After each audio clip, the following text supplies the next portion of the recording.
नमस्कार साथियों, मेरे YouTube चैनल पर आप सभी का स्वागत है। मैं अविनाश झा आपका हार्दिक अभिनंदन करता हूँ। जैसा कि हम सबसे ऊपर अपनी स्क्रीन पर देख रहे हैं, लिखा हुआ है पढ़िए और बताइए। बिल्कुल, जब आप सभी स्टूडेंट्स आप जब इस विषय को देखेंगे, जब आप इसे पढ़ेंगे, तो आपकी एक सहज प्रवृत्ति है, जो जिज्ञासाएं होती हैं वो शांत करेगी। ये टॉपिक उसे शांत करेगी। हम अभी बिल्कुल ये नहीं बताएं कि हम आपको क्या पढ़ाने जा रहे हैं, क्योंकि हमारा शिक्षण जो है वो बिल्कुल अमूर्त से मूर्त की ओर जाता है। हम हिंदी विषय को भी साइंस के तरीके से पढ़ाते हैं, क्योंकि हर विषय अपने आप में कला है और हर विषय अपने आप में विज्ञान है।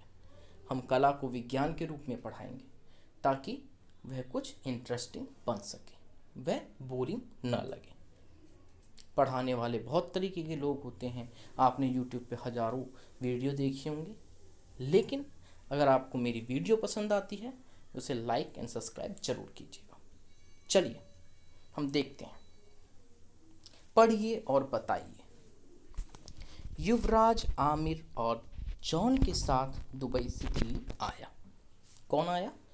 युवराज किन किन के साथ आया? आमिर और जॉन के साथ दुबई से दिल्ली आया। शाम को वो घूमने निकले। शाम को वे घूमने निकले। इंडिया गेट पहुंचकर बहुत उत्साहित हुए। इंडिया गेट पहुंचकर वो बहुत उत्साहित हो उठे। रात को आसपास की खूबसूरती देखकर उन्हें खुशी हुई। इंडिया गेट के पास अक्सर रात में एक खूबसूरती की छटा बिखरी हुई होती है, ठीक है। उसे देखकर ये तीनों लोग खुश हो रहे हैं और कुल्फी चाट और गोलगप्पे खाकर वापस घर चल दिए। अक्सर ऐसा ही होता है, ठीक है, कि जब हम लोग कहीं घूमने जाते हैं तो कुछ खा पी कर वापस घर आते हैं, ठीक है। चलिए, अब इसका जवाब जो है वो क्या हो सकता है? इस जो अंश है ऊपर, इस अंश में से संबंधित कुछ प्रश्न पूछे गए हैं। व्यक्तियों के नाम कौन कौन से हैं, स्थानों के नाम कौन कौन से हैं, वस्तुओं के नाम कौन कौन से हैं और भावों के नाम कौन कौन से हैं। आइए जानते हैं। व्यक्तियों के नाम कौन कौन से हैं?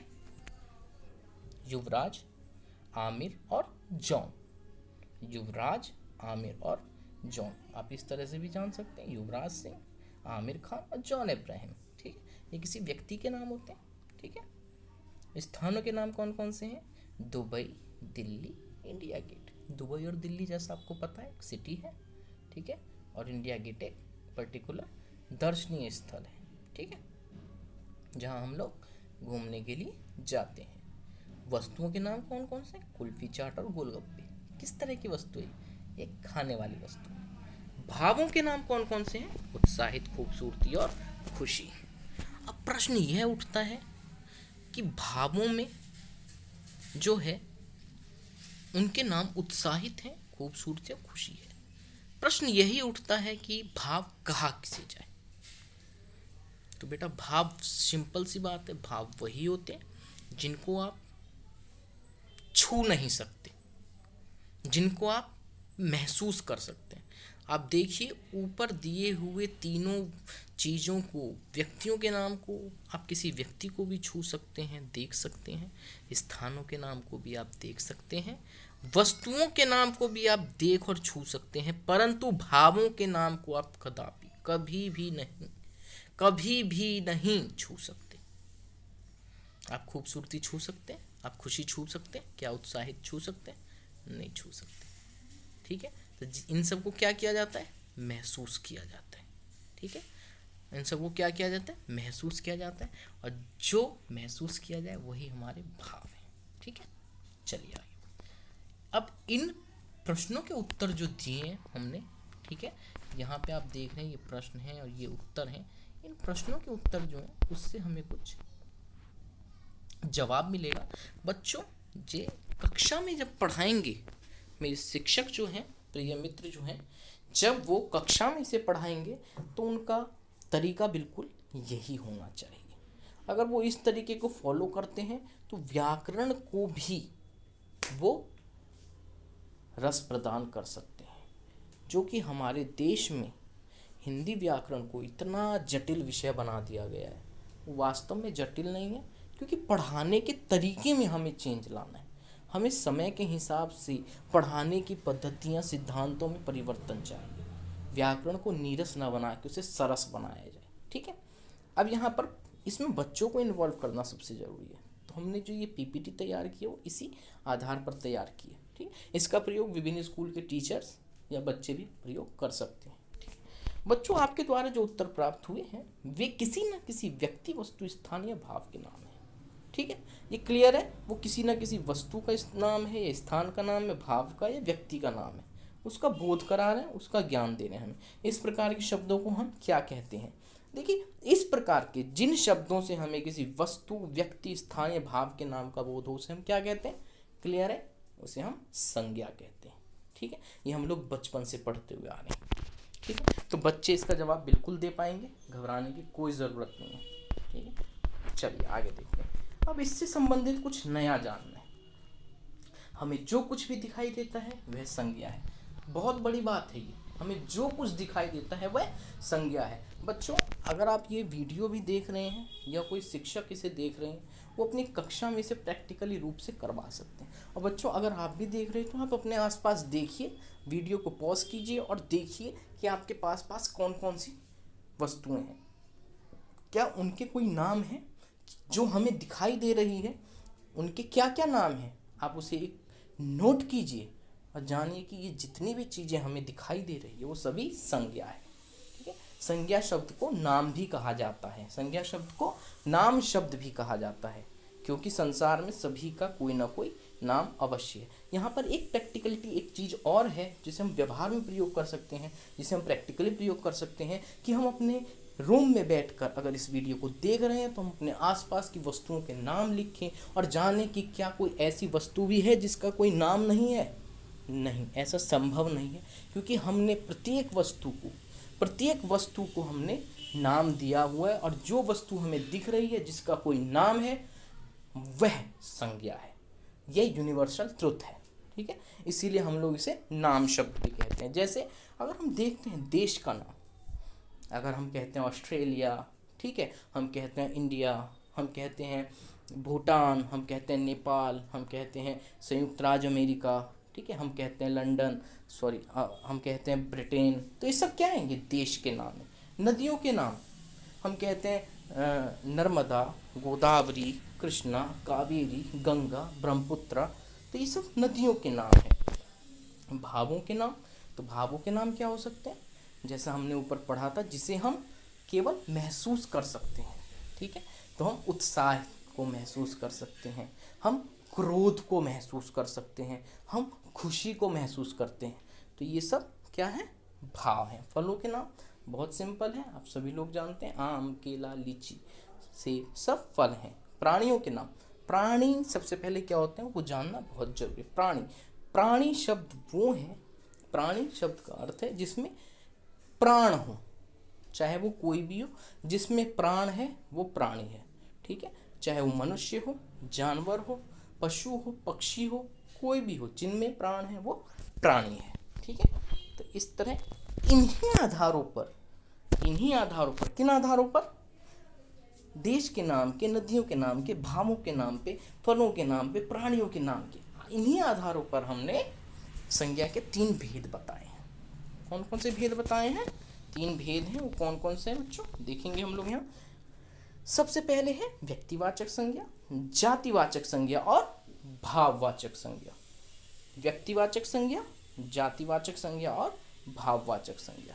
हमें ध्यान रखना है, कुछ विद्वानों ने इसके 5 भेद बताए हैं, जिसमें 2 और ऐड कर दिए गए हैं। वो है समूहवाचक संज्ञा और द्रव्यवाचक संज्ञा। वो है समूहवाचक संज्ञा और द्रव्यवाचक संज्ञा। लेकिन कुछ विद्वानों ने इनके 3 ही भेद रखे हैं और 2 भेद जातिवाचक संज्ञा के अंदर और ऐड कर दिए हैं, जिसे हम उपभेद कहेंगे। उनमें जातिवाचक में ही समूहवाचक और द्रव्यवाचक को उन लोगों ने ऐड कर दिए। इस सब पर चर्चा हम आगे करेंगे। तो सर्वप्रथम हम लोग लिखते हैं व्यक्तिवाचक संज्ञा। देखिए, व्यक्तिवाचक संज्ञा की शुरुआत भी हम लोगों ने एक एग्जाम्पल से की है। मैंने आपको बार बार बताया है, शिक्षण पद्धति को हमें समय के अनुसार बदलना होगा, ठीक है। व्याकरण को हमें सरस बनाना होगा, उसे नीरस नहीं रहने देना। तो हम पहले एग्जाम्पल से स्टार्ट करते हैं, उसके बाद उसके नियम और उसकी परिभाषा पे आते हैं, जैसे कि हम मैथमेटिक्स में करते हैं, साइंस में करते हैं, ठीक है। चलिए देखते हैं। शाहजहां ने ताजमहल बनाया, अशोक ने भारत को अखंड बनाया। शाहजहां ने ताजमहल बनवाया, अशोक ने भारत को अखंड बनाया। बच्चों, इन वाक्यों में शाहजहां और अशोक राजा या व्यक्ति विशेष के नाम है। जहां भर भी किसी विशेष शब्द का प्रयोग हो, विशेष मतलब पर्टिकुलर, जिस व्यक्ति वस्तु आदि के लिए प्रयोग किया जा रहा है वो शब्द, ठीक है, या किसी स्थान के लिए प्रयोग किया जा रहा है, तो वहां पर व्यक्तिवाचक संज्ञा ही होगी। जैसे हम लोग देखते हैं शाहजहां और अशोक। शाहजहां बेटा बादशाह थे, वो अशोक राजा थे, ठीक। और शाहजहां या अशोक किसी व्यक्ति विशेष के नाम थे। वो जो बादशाह थे वो एक व्यक्ति थे और किसी व्यक्ति विशेष के नाम थे। इनके अतिरिक्त हम राम, लक्ष्मण, सीता, हनुमान, ठीक है, किसी के भी नाम रख सकते हैं, वो एक व्यक्ति विशेष के नाम है, ठीक है, इसलिए वो व्यक्तिवाचक संज्ञा है। इसी प्रकार से ताजमहल और भारत एक विशेष स्थान के नाम है, ठीक है। अगर हम ये कहते हैं कि हमें भारत घूमने जाना है, अगर हम ये कहते हैं कि हमें भारत घूमने जाना है, तो वह एक स्थान विशेष का नाम हम प्रयोग कर रहे हैं कि हमें कहाँ जाना है, भारत जाना है। अगर हम अमेरिका में रहते हैं, हम ये कहते हैं कि हमें भारत घूमने जाना है, तो हम भारत ही जाएंगे, हम भारत के लिए टिकट कटवाएंगे प्लेन की। ये नहीं कि हम कहीं भी चले जाएंगे, हम नहीं जा सकते। हमें भारत जाना है तो हम भारत ही जाएंगे, और उस भारत का पर्टिकुलर एक नाम है, उसका नाम भारत है। उस जगह का एक पर्टिकुलर नाम है, हमें कहाँ जाना है, भारत जाना है। भारत एक पर्टिकुलर प्लेस है, इसलिए जहाँ पर्टिकुलर प्लेस की बात हो रही है, जहाँ विशेष स्थान की बात हो रही है, वहाँ व्यक्तिवाचक संज्ञा है। तो अब देखते हैं इसकी परिभाषा कैसे, इन उदाहरणों से इस परिभाषा से इन उदाहरणों को स्पष्ट किया जाएगा। जिस संज्ञा शब्द से किसी विशेष व्यक्ति, वस्तु अथवा स्थान के नाम का बोध होता है, उसे व्यक्तिवाचक संज्ञा कहते हैं। देखिए, ये परिभाषा है। परिभाषा का मतलब ये नहीं होता कि हमने कुछ भी लिख दिया, कुछ भी बता दिया। परिभाषाएं स्पष्ट होनी चाहिए उनके उदाहरणों के माध्यम से। यदि वह परिभाषा स्पष्ट नहीं होती है, तो वह परिभाषा को परिभाषा मानना सार्थक नहीं है, वो बिल्कुल गलत है। इसलिए हमें परिभाषा को स्पष्ट करना है, ठीक है। व्याकरण अपने आप में गणित है, अपने आप में विज्ञान है, ये ध्यान रखना है। जिस संज्ञा शब्द से किसी विशेष व्यक्ति, ऊपर दिए गए दोनों उदाहरणों में आप देखिए कि विशेष व्यक्ति कौन है, शाहजहां है और ताजमहल है। वस्तु कौन है, यहाँ पे हमने वस्तु का प्रयोग भले नहीं किया, लेकिन स्थान क्या है, ताजमहल और भारत। ताजमहल और भारत विशेष स्थान का बोध करा रहे हैं, इसलिए ये व्यक्तिवाचक संज्ञाएं हैं, ठीक है। स्पष्ट है, व्यक्तिवाचक संज्ञा जिस संज्ञा शब्द से किसी विशेष व्यक्ति, वस्तु अथवा स्थान के नाम का बोध होता है, उसे व्यक्तिवाचक संज्ञा कहते हैं, उसे व्यक्तिवाचक संज्ञा कहते हैं। क्लियर है? देखिए, जब हम कक्षा में पढ़ा रहे हैं तो हमें इस तरह की एक छोटी छोटी सी वर्कशीट बच्चों के साथ, या कुछ एक्सरसाइज, आप लोग जानते हैं कि किसी भी चीज़ के विकास के लिए, किसी भी चीज़ के डेवलपमेंट के लिए हमें अभ्यास की बहुत ज़रूरत होती है। यदि हम अभ्यास नहीं करेंगे, मैं ये बात बच्चों से भी कह रहा हूँ और शिक्षकों से भी कह रहा हूँ, यदि हम अभ्यास नहीं करेंगे या नहीं करवाएंगे, तो उस बच्चे का विकास वहीं पर अवरुद्ध हो जाएगा या रुक जाएगा। तो इसलिए हमें प्रत्येक टॉपिक और सब टॉपिक के बाद छोटे छोटे से अभ्यास बनाने हैं, उन खंडों को बच्चों से सॉल्व करवाना है। सॉल्व करवाकर हमें ये देखना है कि बच्चे ने कितना सीखा। अगर बच्चा नहीं सीख पा रहा है तो हमें उसकी पुनरावृत्ति करवानी है। और यह एक तरह का पुनरावृत्ति कार्य होता है जो हमारे शिक्षण पद्धति का सबसे महत्वपूर्ण अंग है। ठीक है, और बच्चे भी ये ध्यान से रखें, ध्यान में इस वीडियो को देखने के बाद अगर आपके स्कूल में या आपकी कक्षा में इस तरह की चीज़ें नहीं होती हैं तो आप अपने टीचर से रिक्वेस्ट कीजिए कि मैम या सर हमें कुछ पुनरावृत्ति कार्य दीजिए जितना आज आपने पढ़ाया है। ठीक है, तब वो आपकी असली परीक्षा होगी। ठीक है बेटा, चलिए देखते हैं। अब आपकी बारी। व्यक्तियों के नाम, देशों के नाम, नदियों के नाम, पुस्तकों के नाम, ये बच्चे बताएंगे। ठीक है, व्यक्तियों के नाम जैसे हम बोल देते हैं, राम है, राहुल है, गगन है, चमन है, ठीक है, रणवीर है, रणविजय है। ठीक है, देश के नाम जैसा कि हम लोगों ने अभी बताया था, भारत है, नेपाल है, भूटान है। ठीक है, नदियों के नाम मैंने आपको भी बताए थे, नदियों के नाम। ठीक है, नदियों के नाम हो गए। नदियों में गंगा है, गोदावरी है, कृष्णा है, कावेरी है, ब्रह्मपुत्रा है, देव नदी है। ठीक, ये सब चीज़ें नदियों के नाम। पुस्तकों के नाम, देखिए पुस्तकों के नाम क्या होंगे, जैसे हम बोलेंगे पुस्तकों में, पुस्तक और ग्रंथों के नाम क्या हो सकते हैं, रामचरितमानस, गीता, जय संहिता। ठीक है, इस तरह की पुस्तकों के नाम है। ठीक है, गोदान। ठीक है, इस तरह पुस्तकों के नाम है। आप जानते हैं आपने जितने नाम अभी बताए हैं वे सभी नाम विशेष हैं। बिल्कुल, गीता की पुस्तक एक ही है, गीता की पुस्तक एक ही है, रामचरितमानस एक ही है। उसकी पहचान है कि रामचरितमानस को लिखने वाले तुलसीदास थे जिन्होंने अवधी भाषा में उसकी रचना की। रामचरितमानस सैकड़ों तरह की नहीं हो सकती, वो विशिष्ट तरह की एक ही है। उसका प्रकाशन, उसका पब्लिकेशन, उसकी छपाई करोड़ों बार हो सकती है, अनगिनत बार हो सकती है, लेकिन उसमें लिखी हुई चीज़ें और उसके लेखक वही एक व्यक्ति, विशिष्ट व्यक्ति रहेंगे और उस पुस्तक का नाम भी वही विशिष्ट रहेगा। इसलिए वह जब विशिष्ट है, जब वो पर्टिकुलर एक व्यक्ति का नाम है, पर्टिकुलर एक किताब का नाम है, तो वह व्यक्तिवाचक संज्ञा में ही रहेगी। अतः इससे स्पष्ट है आपने जितने नाम अभी बताए हैं वे सभी नाम विशेष हैं, इसलिए ये सभी कौन सी संज्ञाएं हैं, बच्चे इसका जवाब देने में सक्षम रहेंगे, ऐसी हमारी अपेक्षा है। और बच्चे इसका जवाब देंगे व्यक्तिवाचक संज्ञा। और जब बच्चे इसका जवाब दे दें तो हमारा कार्य, हम एज अ शिक्षक, एज अ टीचर का कार्य जो है वो सफल माना जाएगा। यदि बच्चे इसका जवाब नहीं दे पाते तो शिक्षक का कार्य अधूरा माना जाएगा, उन्हें फिर से पुनरावृत्ति इसकी कराने की आवश्यकता है। हम दूसरे पॉइंट पे आते हैं, वो है जातिवाचक। अभी हमने पर्टिकुलर एक विशेष व्यक्ति, वस्तु, स्थान की बात की। अब यहाँ पर देखते हैं कि क्या है। बच्चे फल खाते हैं, बच्चे फल खाते हैं। यहाँ किसी बच्चे का नाम नहीं है, यहाँ पर किसी बच्चे का नाम नहीं है, यहाँ पे किसी राकेश का नाम नहीं है, यहाँ राजेश का नाम नहीं है, यहाँ किसी राहुल का नाम नहीं है। ठीक है, फल, यहाँ किसी फल का भी नाम नहीं है, यहाँ केले का नाम नहीं है, यहाँ आम का नाम नहीं है, यहाँ अमरूद का नाम नहीं है, यहाँ सिर्फ फल है। गाय दूध देती है, यहाँ किसी गाय का नाम नहीं है, यहाँ जर्सी गाय का नाम नहीं है, यहाँ नील गाय का नाम नहीं है, यहाँ सिर्फ गाय का नाम, सिर्फ गाय। तो गाय दूध देती है। बच्चों, इन वाक्यों में बच्चे, फल और गाय किसी विशेष नाम या वस्तु का बोध नहीं करा रहा है।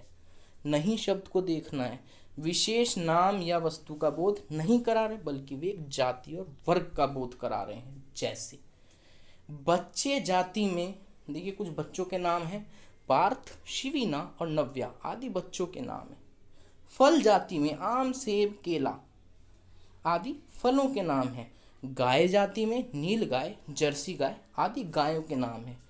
अगर गाय की जगह पर नील गाय होता, नील गाय दूध देती है या नील गाय सड़क पर घूमती है, तो वहाँ पर व्यक्तिवाचक होता, क्योंकि हमने पर्टिकुलर उसे एक विशेष जाति में बांध दिया है कि वह नील गाय है। ठीक है, वह नील गाय है। अगर हम बच्चे फल खाते हैं, यहाँ हम ये कह देते कि राजेश केला खाता है, तो यहाँ राजेश हो और केला हो, दोनों ही व्यक्तिवाचक होते, क्योंकि पर्टिकुलर एक फल खा रहा है, पर्टिकुलर उस बच्चे का नाम है। लेकिन जब हम बच्चे और फल की बात कर रहे हैं तो वो जातिवाचक हो जाएंगे, क्योंकि कौन सा बच्चा है हमें नहीं पता, वो उस बच्चों का समूह है। ठीक है, किसी एक बच्चा नहीं है, वहाँ बहुत सारे बच्चे हैं। हम कहते हैं रमेश इधर आओ, रमेश इधर आओ, और हम कहेंगे लड़कों इधर आओ। तो लड़कों और रमेश में अंतर है।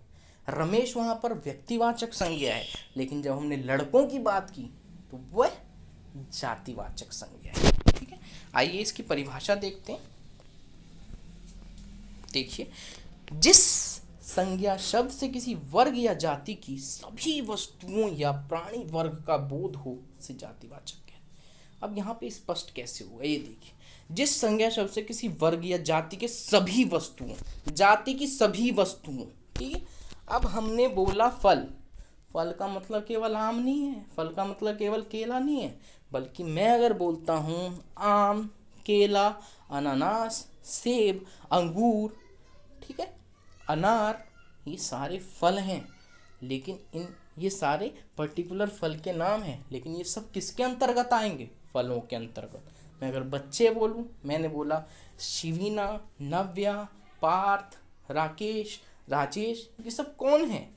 ये सब बच्चे जो हैं, उस बच्चे जाति के अंतर्गत ये सब आते हैं। तो जहाँ जाति की बात हो रही है, जहाँ विशेष वर्ग समूह की बात हो रही है, वहाँ पर जातिवाचक संज्ञा होगी। ओके, क्लियर है? चलिए आगे बढ़ते हैं।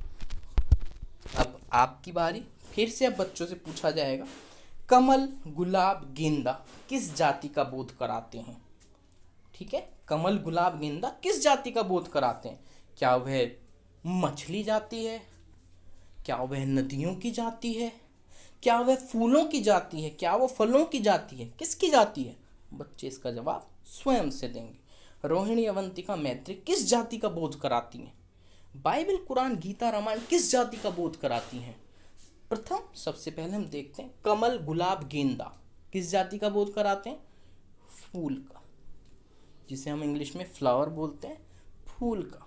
ठीक है, रोहिणी, अवंतिका, मैत्री किनके हैं ये नाम? किनके हैं ये नाम? लड़कियों के। तो लड़कियां जाति हैं, और उस जाति के अंतर्गत इस नाम के, पर्टिकुलर नाम के लोग होते हैं। बाइबल, कुरान, गीता, रामायण क्या है ये? किस जाति का बोध करा रहे हैं? किसी पुस्तक या ग्रंथ का। उन ग्रंथों या पुस्तकों के अंतर्गत बाइबल, कुरान, गीता, रामायण आती हैं।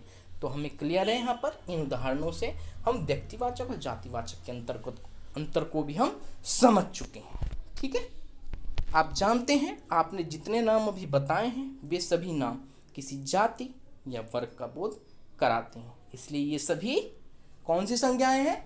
बच्चे जवाब देंगे इसका, जातिवाचक संज्ञाएं। क्या जवाब देंगे बच्चे? जातिवाचक संज्ञाएं। चलिए, ये बहुत इंपॉर्टेंट है। कुछ विद्वानों ने जातिवाचक संज्ञा के दो भेद और माने। पहला द्रव्यवाचक, दूसरा समूहवाचक। पहला द्रव्यवाचक और समूहवाचक। द्रव्यवाचक को अंग्रेजी भाषा में हम लोग मेटेरियल नाउन कहते हैं, समूहवाचक को हम लोग कलेक्टिव नाउन कहते हैं। ठीक है, समूह और द्रव्य। अब देखिए, द्रव्य है, इसका उदाहरण देखते हैं। गेहूं पीसा जा रहा है, सोना बहुत महंगा है। बच्चों, इन वाक्यों में गेहूं और सोना शब्दों से किसी पदार्थ, धातु का बोध हो रहा है, किसी मटेरियल का, किसी मैटर का बोध हो रहा है। अर्थात जिन संज्ञा शब्दों से किसी धातु, द्रव्य अथवा पदार्थ का बोध हो उसे द्रव्यवाचक संज्ञा कहते हैं। वो चाहे ठोस हो, द्रव्य हो या गैस हो, इसमें कुछ भी हो सकता है। ठीक है, ठोस, द्रव्य, गैस, कुछ भी हो सकता है। इसमें हम लोग द्रव्यवाचक में इसके अतिरिक्त जो उदाहरण हम देख सकते हैं, पानी है, तेल है, घी है। ठीक है, ये सब चीजें हमारा द्रव्यवाचक संज्ञा के उदाहरण हैं, क्योंकि तेल भी जो है एक तरल पदार्थ है। ठीक है, तेल भी एक तरल पदार्थ है, तो वो द्रव्यवाचक। चलिए सेकंड देखते हैं हम इसका पार्ट, समूहवाचक संज्ञा। अतिथि का फूलों के गुच्छे से स्वागत किया गया। अतिथि का फूलों के गुच्छों से स्वागत किया गया। प्रधानमंत्री ने सभा को संबोधित किया। बच्चों, इन वाक्यों में गुच्छे और सभा शब्दों को समूह या समुदाय का बोध हो रहा है। इनसे किसका बोध हो रहा है? गुच्छे क्या अकेले हैं? फूलों के गुच्छे, बहुत सारे फूलों को गूंथ कर एक गुच्छा बनाया गया। प्रधानमंत्री ने सभा, सभा किससे है? केवल उसमें एक व्यक्ति है, दो व्यक्ति हैं, तीन व्यक्ति हैं, चार व्यक्ति हैं। सभा क्या है? जन, लोगों का बहुत बड़ा समूह सभा कहलाता है, जहां बहुत सारे लोग हैं, जहां पर किसी विशेष व्यक्ति से, वस्तु से कोई समूह का बोध हो, उसे हम लोग समूहवाचक संज्ञा कहते हैं।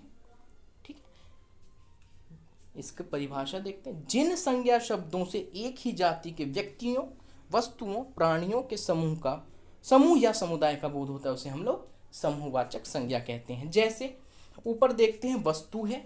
ठीक है, वस्तु क्या है? हमारे पास फूल है, और फूलों का जो समूह होगा उसे हम लोग क्या कहते हैं? गुच्छा। ठीक है। सेकंड एग्जाम्पल, प्रधानमंत्री सभा, सभा में कौन लोग हैं? व्यक्ति हैं। व्यक्तियों के समूह को हम लोग क्या कहेंगे? यहाँ पर सभा। ठीक है, यहाँ समूह और समुदाय का बोध हो रहा है। कुछ द्रव्यवाचक और समूहवाचक संज्ञा शब्द देखते हैं। द्रव्यवाचक, इसके अतिरिक्त जो शब्द थे वो है तेल है, घी है, चावल है, लोहा है, तांबा, चांदी, मिट्टी, लकड़ी आदि। ठीक है, घी, तेल, चावल, लोहा, तांबा, चांदी, मिट्टी, लकड़ी आदि। और समूहवाचक क्या है? झुंड है, मंडल है, दल है, गिरोह है, सेना है, संघ है, परिवार है, टोली है, सभा है, समाज है, भीड़ है, कक्षा है आदि। बेटा यहाँ पे दो चीजें बहुत इंपॉर्टेंट है। समूहवाचक संज्ञा में एक शब्द है सेना और दूसरा है कक्षा। सेना और सैनिक में अंतर होता है बेटा, ये ध्यान रखना। सेना और सैनिक में अंतर होता है। सैनिक इंडिविजुअल है, वो अकेला है। ठीक है, वो अकेला है, लेकिन सेना में सैनिकों का समूह है। इसी तरीके कक्षा, एक कक्षा, एक क्लासरूम में बैठा हुआ बच्चा कक्षा नहीं बना सकता।